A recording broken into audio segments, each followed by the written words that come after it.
everyone. Hello from Canada. I hope everyone is doing well. I know that this staff meeting marks the end of yet another semester for you, and you're going to soon be heading off to holidays after all your marking is done, of course. I don't want to stand in your way too much, so hopefully I can make this short little PD session as enjoyable as possible. There is a treat at the end. You can probably guess what that's going to be, but I wanted to take this opportunity to recap PIES. Recall that on May 17th, we had our PD day. We focused on learning outcomes and we focused on PIES. PIES briefly stands for positive, P for positive interdependence, I for individual accountability, E for equal participation, and S for simultaneous interaction. What I want to do is talk about how we can design activities, structures in our class so that they have PIES. And I'm just going to take 5 to 10 minutes to help you think about how to do that and continue to work on that. Introduce this idea of the PIES test. In mathematics, we have something called a vertical line test for a function.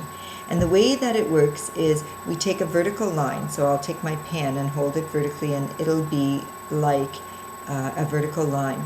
And we pass the pen, we pass the vertical line over a function or over a curve.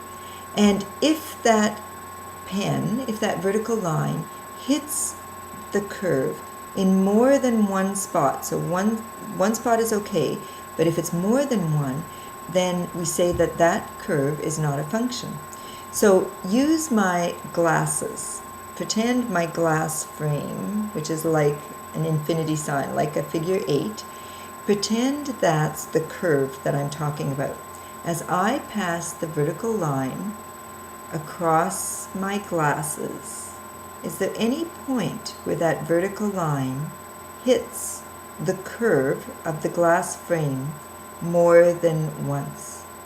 And I think you can see that sometimes it hits it once, like there, or maybe there, or there. But occasionally it hits it twice, right? In lots of places it hits it twice. So my glass frame would not be a function. It doesn't pass the function test. Okay? Okay. We're going to have a PIES test for the activities that you use in your classroom to teach.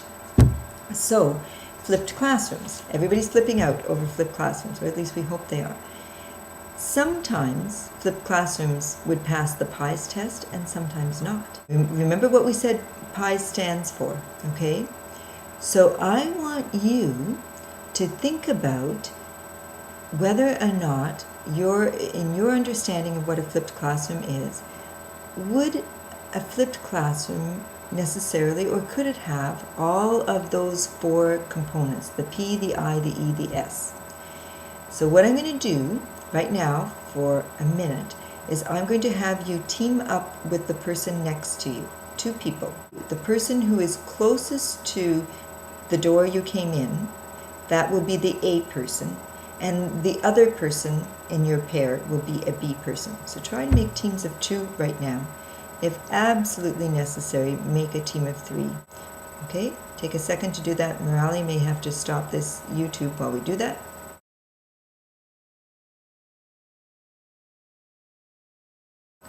So now that you're in a team of 2, here's your task. I want the A person to take 20 seconds and talk about how there would be positive interdependence in a flipped classroom.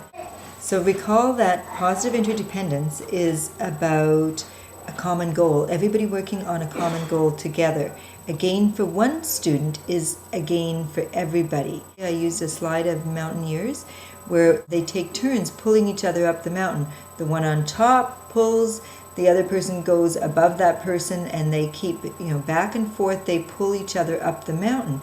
Both mountaineers had the goal of getting to the top of the mountain, but they had to work together like that, inching along so that the 2 of them could arrive at the top. Cooperative learning and positive interdependence is much like that. So now that you're in your groups of 2, you have an A person designated and a B, and A is going to go first. What I want you to do is think about the flipped classrooms, and you're going to test it for PIES. So A will go first and think about the P, the positive interdependence in a flipped classroom. Could there be positive interdependence built into a flipped classroom activity? So A person will go first for 30 seconds.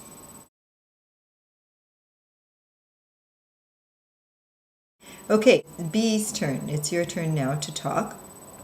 And so B, you're going to look for the I, the individual accountability.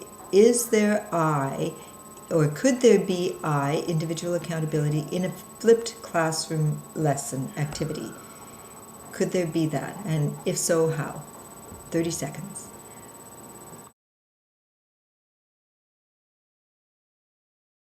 And then back to A, you're going to look for E, equal participation. 30 seconds. Is there equal participation in flipped classrooms?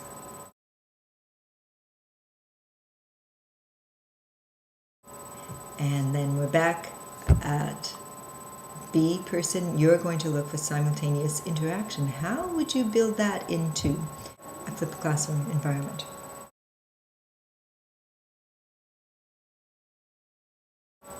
So if you were able to do that, I think maybe you would have struggled with that a little bit. You would see that it takes a bit of work to actually structure even an activity as successful, we think, as a flipped classroom.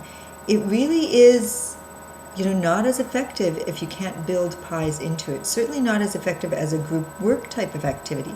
So to make it more rich, you need to structure things. So to get that positive interdependence, you might give every single person in the group an assignment, something different to look for in the video that you assign for them to look at in the evening. So you'll say, okay, number 1 in the group, you're going to look for this. Number 2, you'll look for something else. Number 3, you'll look for something else. Number 4. And then when they come back the next day, give them 5 or 10 minutes to share and elaborate on it, and then after that 5 minutes, then you'll call on, okay, now number 1s, you'll share. Number 2, you'll share. And you don't even have to get every number 1 to share what they were asked to look for, but they don't know who you're going to ask for. So there's the student accountability, the individual accountability piece, right? And then we're also, because of the structured group work that next day after the flipped classroom has been assigned, you've got all elements of PIES in there. So it would have been tricky, but I just wonder what your conversations were about. So the whole point of this is that cooperative learning really does help you move from a traditional classroom where there isn't a lot of interaction, there isn't a lot of active engagement in the learning. You recall that on the PD Day I quoted some research that was done actually in 1984, but still I don't know that things have changed that much. And basically it said that 80% of the talk in a classroom is done by the teacher. That means only 20% is active engagement and talk by students. So in a 60-minute class, that amounts to about 12 minutes. If you have 24 students in the class, that's 30 seconds each, or less, because, you lose some time to transition times, to beginning and ending a class, and so on. And if you have more students, that's even less than 30 seconds. So, yeah, not a whole lot of powerful learning going on when you're traditional teaching and using kind of that sequential teacher asks a question, one person talks at a time, that kind of thing. Doesn't have PIES. There's no way traditional teaching has PIES built into it. It doesn't pass the PIES test.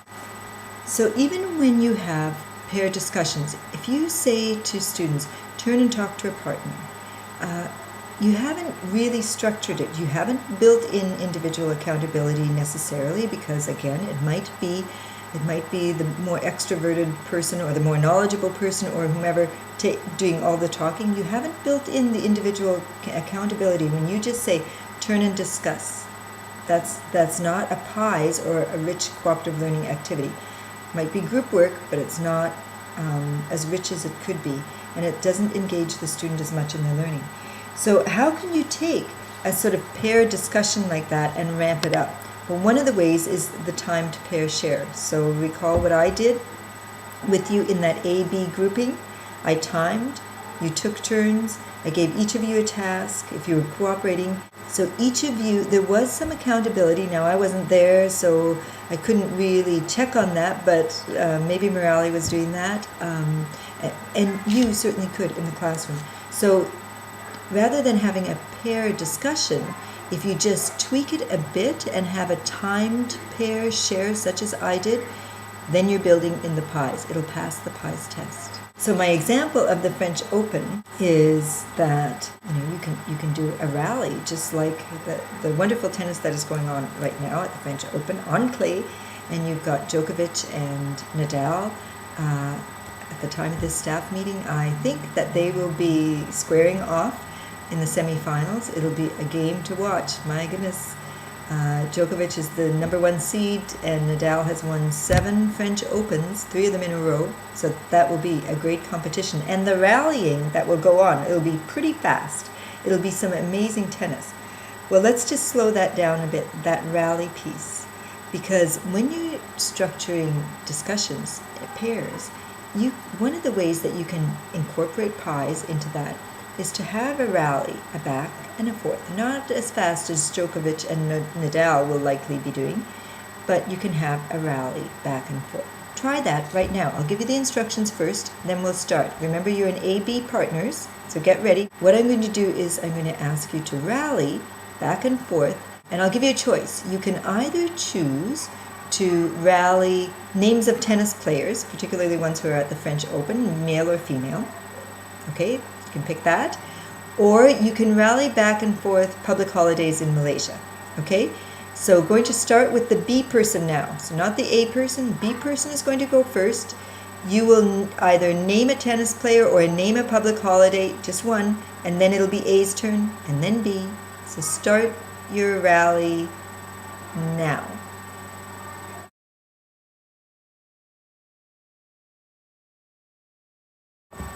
Just to recap a little bit, I'll try to do this in a minute or less. Traditional whole class structures, there's often unequal participation in our traditional lessons, so we really do need to change. I know that you're inundated with changes and you're feeling quite challenged by that, but there's no way of anticipating what our students are going to have to do in life. Our students, 5 or 10 years from now, will be involved in things that we can't even predict or imagine. And you have to be preparing them for that. So you have to create some wonderful critical thinkers there. And, the way to do that is to really make them accountable, teach them those critical thinking skills. They need that equal participation. They need all of the elements of PIES.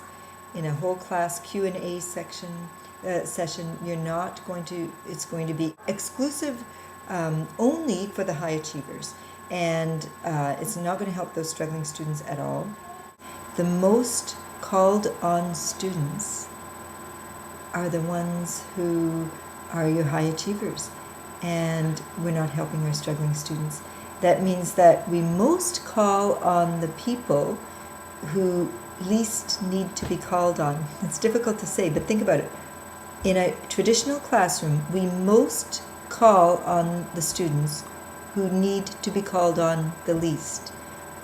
We least call on the students who need to be called on the most. Our struggling students, our timid students, our introverts, they're not going to be responding and engaged and actively participating in a traditional classroom, in a traditional Q&A that a teacher conducts where one person kind of talks at a time, usually the teacher. So we need to build in that equal participation. We need to build in all of the elements of PIES into our lessons. To be challenged by that, remember my comment about teaching is an art and a science.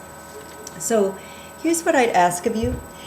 All of you have coaches now, or are involved in coaching, and why don't you pair up and work on PIES a little bit?